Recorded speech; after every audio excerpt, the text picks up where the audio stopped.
let's give some tips to first-time home buyers. You guys are watching the videos, you're like, oh my god, where do I start? There's so much shit going on. Anyway, before we start, here we go. My name is Marcelle. I do mortgages. I want to help you become knowledgeable on mortgages. Let me give you the behind the secrets they don't want you to know about. Shh, I'm here to give it to you.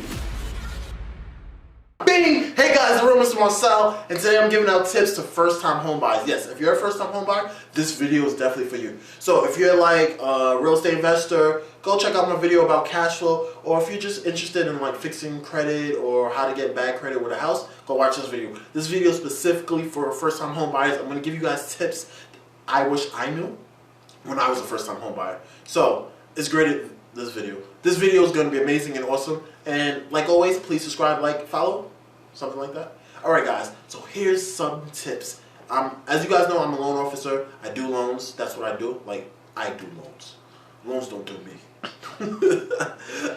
So here's some tips to make sure you guys are like getting taken care of properly. And the biggest thing, the reason why I started this channel was to make sure you guys don't get taken advantage of.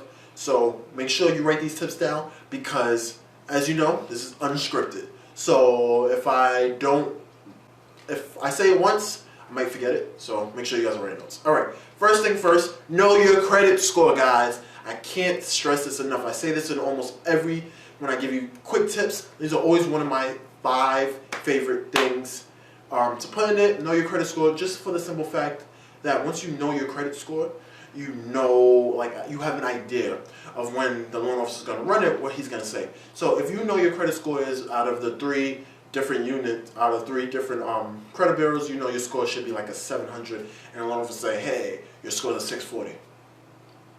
You know that doesn't make sense because you already know 2 of them. Now, if the loan officer is doing his job properly or things correctly, we use the middle score. So if 2 of the scores are 700, your middle score is a 640, it still doesn't make sense why they're using that score. So that's a red flag right there. I would say, hey, is it possible for you to send me my credit history, my credit report, something like that? Because I just want to see what you guys have on it. Because it could be the loan officer just made a mistake. It happens a lot. I'm telling you, it happens where we'll pull out the wrong person's credit and stuff like that. So it might be one of those situations. So ask them to see the report if you know your score is one thing. And this is only if you know. Like, if you don't know, then you have to kind of assume that he's kind of correct, you know? So this is going to tell you, and if they say they can't send it to you, that's fine, but can you go over it over the phone? Let me see what charges you have on it, and you know your credit history, so you should know, hey, I don't have that kind of card. Wait, they said that's my file? Yeah, I don't think that's my credit, or it's identity theft, one or the other. But knowing your credit saves you a lot of time, and then actually knowing your credit report, knowing your own credit history is like part 2 to it, all right? Another tip, have some money saved. I do not like it when people come to me and say, hey, Malcolm, I want to buy a house. I'm like, okay, tell me a little bit about your situation, blah, blah, blah, they go talking. And they're like, yeah, I have no money though. No money down programs, they charge you for it. So when you hear people say, oh, no money down, you can buy a house, da, da, da, da, da. There's always a catch-22. Nothing in this world is free except my YouTube videos. Because I'm amazing and I want to see you guys win. Alright? So be careful of the no money down programs. You want to have some money saved. Like I tell you, a rule of thumb is if you're a first-time home buyer, even if you're not and you want to use FHA, Federal Housing Administration, you want to at least have 8.5% of the loan. So 8.5% whatever house you're looking at, that's what you want to have saved. Now, it doesn't only have to come from your account. It could come from a family's member, which is AKA a gift. It could come from an investment account. If you have a 401k, a 257 plan, if you have stock portfolios that you want to sell, that's all allowed. But you want to have at least 8.5% or know where you're getting it from. And make sure when you're doing your pre-approval, you send that information to your loan officer because they're gonna ask, hey, where's the money coming from? All right. Another major thing is, please, guys, if you're going to buy a house, you want to at least have, in your W-2 already, have 2-year work history. They don't want to see just 1 year and stuff like that. The only exception is if you're in a school and you just graduated and you're going to show, like, hey, you have a job offering and they're saying this is how much you'll be making and stuff like that, they will take that for work history. That is allowed. But try to have 2 years. If you only have 6 months and you graduated 3 years ago, that's not going to work. They want to see 2 years constant work history because that's what the banks look for. I don't write the rules. I just make sure that you guys know them so you guys can be successful. Zing! I like that. Guys, if you're liking this video, throw a heart, like it, comment, subscribe. I'm giving you guys new videos, two videos per week, and I'm making sure you guys know what you need to be successful. Another thing I want you guys to look at, please have an idea of what area you're looking at, because it helps, because when you're getting your pre-approval, you know what kind of taxes you should look for. So a lot of times what happens is I'll get clients that'll come to me and be like, hey, yeah, I want to buy a house. And I'm like, okay, what area? They're like, I have no clue. And then I have to try to connect with a realtor and stuff like that, but it plays, especially in New York. In New York, Queens, and the 5 boroughs is we'll estimate about $5,000 for taxes. But if you come to Nassau, taxes jump up to 15.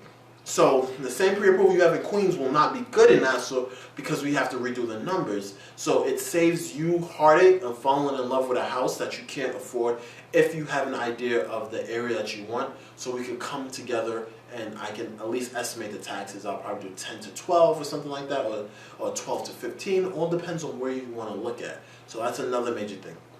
Another thing, know who you're going to use as your co-signer. Now you're probably like, hey, co-signer, yes. You want to have a backup just in case your DTI is too high. Debt to income ratio, another thing you guys need to know. Debt to income ratio, how much debt versus your income that you have. It is a ratio, and that's how that's what we use to pre-approve. So knowing your debt and managing your debt. The lower debt you have, the more house you can afford. But anyway, going back to what I was saying, knowing who you're going to use as a co-signer, it helps. Even if you don't need one, it's always good to start having an idea of who you can possibly use if you do need it. Because 9 times out of 10, some people see houses that are over their paycheck by themselves, but they're not going alone. You're not buying a house by yourself. You have your fiance, you have your wife, you have your mother, your brother. And these are people that you can use and put on your loan, and it will increase your DTI and increase how much house you can buy. Ding, ding. Now, if you're wondering, like, hey, Malcolm, all right, I have someone, I have my wife, but her credit is a little worse than mine. Can we just take her income and use my credit? No, unfortunately, it doesn't work like that. Once we add her to a loan, we have to look at her credit also. And sucks to say this, but the bank uses the person with the lowest credit. So if she has a lower credit score than you, or we're going to use her middle score. But what you could do is, if you know this information, the reasons why I'm doing these videos to empower you guys, start working on credit before you come to the loan officer. So her credit is already starting to go up. So by the time you come to the loan officer, you're like, yeah, our credit scores are both good. And this is going to help leverage you. Because the higher credit score, the more different banks we can move you to get you a better rate. When you have bad scores, there's only a certain amount of banks that will take you, and they do charge higher interest rates because the scores are lower. So the bank said, hey, I'm taking a bigger risk on you, so to make it worth my time, you have to pay me more, and that's in interest. So if you guys want to save money, work on your credit score. You see? This is like this video, these tips videos are just turning out ways to save money on your mortgage. I'm just giving you guys everything. These are secrets they don't want you to know. If you watch me on TikTok, you know, shh, what comes next. I'm hilarious. Another major tip is to have your documents in order. I tell you guys this all the time. W-2s, tax returns, pay stubs, bank statements, IDs. Having these stuff in order saves time, so you're not looking all over the place when you're ready to get pre-approved.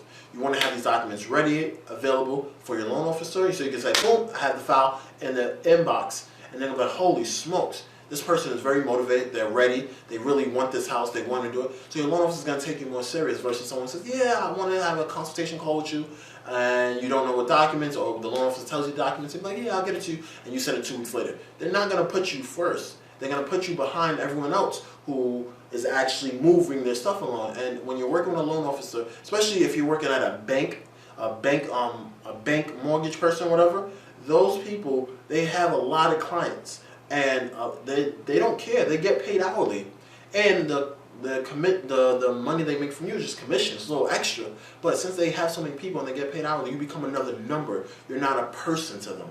Versus if you come to someone like me, I remember your name, I remember your face, but as my time is valuable, so the more things that you have to show me you're serious, I'm going to push harder to help you. And even though I push hard for all my clients, it does make a difference. I'm telling you guys this as a loan officer and as your friend. I want you guys to succeed, so keep your stuff organized, keep yourself together. Another major thing is to watch my YouTube videos. I can't stress this enough. I give out so much information. You guys can literally learn all the process and understand how it works much better, and this way you'll be more successful. And that's why I do these videos. I do these videos for you guys. I really try to give you my all, and I try to make sure you succeed. So if you notice that, please follow. Well, I keep saying follow. Subscribe, comment, and like the video. Share with someone else. Another tip I can give you guys. I hate when I say on videos. It looks very bad. But these videos are unscripted, so I'm thinking as we're talking. And you see, as we're talking, like you guys are talking back to me. It's been a long night. Anyway, guys, so what's another good tip I can tell you? Know your credit. Know your income. And you're probably like, Malcolm, my income? Of course I know my income. No, it's actually different. A lot of times people have what's called commission-based jobs. So you guys get commission, and you don't actually know how much you earn. You might have hourly and commission. So know your actual income numbers. It makes a difference. And if you guys are filing for taxes and your W-2 but getting income, make sure you claim your full money. Don't claim partial, because you're like, oh, my tax accountant said this. I had a client who did that, and he claimed like $30,000 less than he actually made, but it wasn't his fault. He told his tax accountant that, hey, you don't do my taxes, give me back some money. And it was legal deductions, but it hurts you when you're buying a house, because the more income you have, the more house you can afford, especially if you can actually afford it. So you don't want to shortcut yourself when you're looking to buy a house. So I'll probably do another video about that, or maybe a little story time. I think you guys might like that. Let me know. Put in the comment section right now, story time, if you guys want me to tell more stories in my videos. And I'll tell you about some of the horror stories that we were able to save. And I also talk about my mistakes. I'm 100% honest. I have dropped a loan before. Hurt me to say that. And it happens. And I'll talk more about that. But guys, it's the real Mr. Marcelle, aka your favorite loan officer. I actually have more tips to give you, but I think I'll do a part 2. So let me know if you want part 2. Let me know if you want more stories. Let me know your opinions, your thoughts. The real Mr. Marcelle, aka your favorite loan officer, and we're totally unscripted now. Boom! Thank you for watching this video. If you enjoyed it, like, comment, subscribe. If you're interested in learning more about real estate or mortgages, check out the other videos on my channel.